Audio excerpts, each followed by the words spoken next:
Thanks for inviting us in. It's now 6 o'clock and we begin with breaking news. Zionsville police say federal agents were conducting an operation at the Ray Hall Letterman Lanigan building today. Now, police are saying they weren't given any information about this operation and only supplied security for outside the building. This is a developing story, and as we get more information, we'll be updating you both here and online on WTHR.com. And now to a call for change to fight a historic police officer shortage here in Indianapolis. Today, the police union president shared his plan to boost numbers on the IMPD force. And as our Jenny Runovich reports, pay is the biggest part of it. Well, Rick Snyder calls this a crisis with dire consequences. And he says in order to fix it, IMPD officers need better schedules, better pay, and for now, help patrolling from state police. To get more officers wearing the badge in Indianapolis, Indy's FOP president says salaries have to rise, and not just by a little. IMPD has seen pay increases in recent years, but Snyder wants them to outpay any department in the state. I think the largest police agency with the most responsibility in the state of Indiana should be the top paid in the state of Indiana. Otherwise, just purely on market principles, you're not going to attract the best and the most talented that you need. Snyder praised Carmel for their contracts, $105,000 for a mid-career officer compared to $87,000 at IMPD. Numbers are at the heart of this issue. IMPD staffing is at a historic low. The force short by 300. Last week, Chief Chris Bailey expressed frustration to the council. They are tired. We're all tired. And now a union proposal for a fix before Snyder warns services get slashed. Operation Firewall, as he calls it, calls for higher pay, a big raise for the chief, and better schedules, 10-hour shifts to leverage limited resources. He also wants help with patrols from state police, troopers on Indy streets during the staffing crisis. They could be used to be backup to our primary officers through IMPD. But quite frankly, much like they did in Gary, they can take on patrol responsibilities in the neighborhoods, on our roadways. He's asking the state police superintendent to analyze a potential partnership. But ISP is down people too, 150 troopers short. And IMPD's chief says things aren't that desperate yet. My team and I have been thinking about what happens when we get to certain points for some time, and we're not there. We don't feel like that we're there. But contingencies are being considered as IMPD struggles with how to get more officers on Indy streets. Jenny Runovich, 13 News. So the police union is also calling tonight for a new recoupment fee for big Indianapolis events. So think like Indy 500, Colts games, conventions, and concerts. So for example, $3 tacked on per ticket to pay for public safety at those kinds of events and offset IMPD expenses. Right now, 9 people are facing charges tonight after multiple street takeovers turned violent last weekend. Metro Police are telling us there were at least 6 scenes just like this one across our city.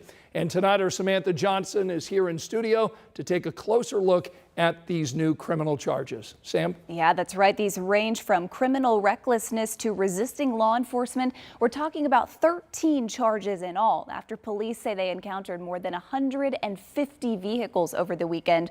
We read over that charging information today, which shows there were guns, even underage drinking at some of these events. One person is now facing a level 5 intimidation charge after allegedly taking a baseball bat to a police car. Now, these new charges come on the same day IMPD launched in-car cameras in 700 of its squad cars. It's technology that Chief Chris Bailey says would have been helpful this past weekend. Yeah, so a lot of our officers were inside the car, and so when they turned the lights on, the camera would have activated. So you would have had a front row seat about those attacks on officers. Now, today we also talked to Marion County Prosecutor Ryan Mears. He tells us these takeovers are a nuisance, sure, but they're also dangerous, and they're preventing first responders from doing their job by blocking some of the main streets in town, sometimes even setting those streets on fire. Now, Mears says this risk is real, and it's a risk that's to the entire community at that point. And he says even though these takeovers are getting worse, in his opinion, they're getting more dangerous. Police say they are not giving up on stopping and then finding the people involved. All right, we'll continue to cover this. Samantha Johnson, thanks so much. So as for this new car camera technology that IMPD just introduced, we know that 200 cars already have them installed. 700 squad cars will get 2 cameras each, one facing forward out the front windshield and the other positioned in the back seat, giving a view of a suspect or a prisoner who's being transported. Each of these cameras stays in the standby mode, ready to record and then capture the first 30 seconds of video before they're activated, just to make sure that critical moments are documented. Matt? Hey Scott, it was another nice day across central Indiana. A lot warmer than we probably should be this time of year, but it is nice out there. We're mostly clear. We've had some clouds out towards Decatur County, Shelby County, even Rush County. We've had a few clouds, but we are clearing up as we speak. Many of us have had sunshine all day long. Lots of 80s now across central Indiana. We're a little hot still in Muncie, 90 degrees, 87 in Richmond. Coming up though, we've got to talk about some fronts on the way. We have 2. First one comes in Friday. Next one comes in this weekend, and they may bring up some rain chances. We'll talk about more on how much could come our way coming up. Yeah, we certainly need the rain. Thanks, Matt. Tonight at 6, the Marion County prosecutor is now calling for tougher laws against students who are making these threats against their schools. His office just filed criminal charges against 9 juveniles in 9 separate incidents over the last couple of weeks. We've got Rich Nye in our newsroom tonight to tell us what the prosecutor wants to also see from the state legislature. Rich?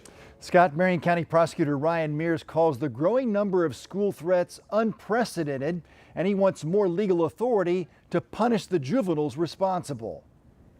9 students are charged for threats against their schools in the past 2 weeks, all across Marion County. This is a problem, and when we have a problem like this, we need specific legislation that addresses this very specific problem, which is kids making threats against schools. And schools have to respond, and that response has an incredible impact on the learning on that day, as well as everybody is diverting resources from what the core mission of the school should be to responding to the threat. Prosecutor Ryan Mears says school threat cases typically result in level 6 felony intimidation charges. That's the lowest level felony and does not allow for juveniles to be charged as adults. Whether the threat turns out to be just a hoax on social media or is spoken in a classroom or hallway, school administrators and law enforcement have to respond seriously. We are losing school days, valuable school days, because nothing's getting accomplished because everybody is concerned about the safety of their kids. And so I do think it's important that we're in a position to send a strong message. Part of the challenge, though, the law as it's currently written is a level 6, and you don't really have that ability to file it into adult court. Mears would like a school threat to become a level 5 felony with greater ability to be moved to adult court. And we know that one of the students charged is just 12 years old.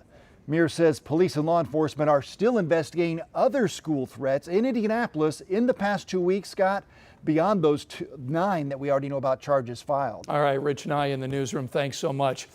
Today, a 14-year-old from Muncie appeared in court charged as an adult for that deadly shooting of a 15-year-old. Latajon Phillips was found dead at the Latitude Apartments back on August 14th. And now the 14-year-old suspect is charged with murder, robbery resulting in serious bodily injury, and obstruction of justice. 5 other suspects were arrested for their alleged roles in this crime. And during today's court hearing for the 14-year-old, a judge set a trial date for March of next year. Tonight, an Indiana University fraternity is responding after one of its members was charged with assaulting 2 women on the Bloomington campus. Noah Apgar made his first court appearance this afternoon. He entered a not guilty plea. Now, according to the court documents, 2 female students say Apgar assaulted them on 2 separate occasions just days apart. Now, one of the assaults allegedly happening at the Sigma Alpha Epsilon fraternity house. Now the fraternity is telling us that Apgar has since been expelled as a member, and they're now working with IU and police on this investigation. Still ahead at 6, a major milestone in an effort to clean up an abandoned prison site. Now neighbors are sharing hope for the future after years of dealing with deterioration in their own backyards. Matt? Scott, now about 50% of the state, half of us, are under a burn ban. We need some rain. Could possibly get some in the 7-day forecast. We'll explore. But first tonight, we've got an inside look at that massive effort to ship thousands of absentee ballots to homes all across our state. That story's next.